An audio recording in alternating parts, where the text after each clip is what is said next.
चले आदित्य देव उगी जाई हो गईले भो। हाँ कोरिया अजोर पूरब ओरे आदित्य देव उगी जाई हो गईले भो।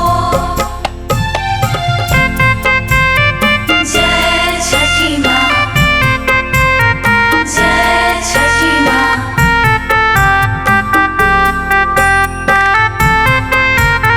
जय जय जय छठी माँ।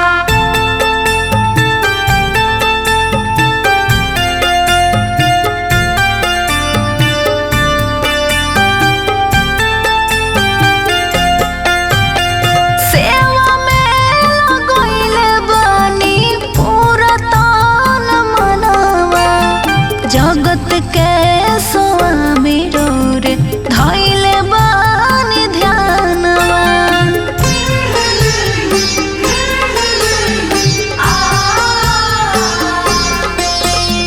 सेवा में लगोइले बानी पूरा तान मनवा, जगत के स्वामी रे धइले बानी ध्यानवा।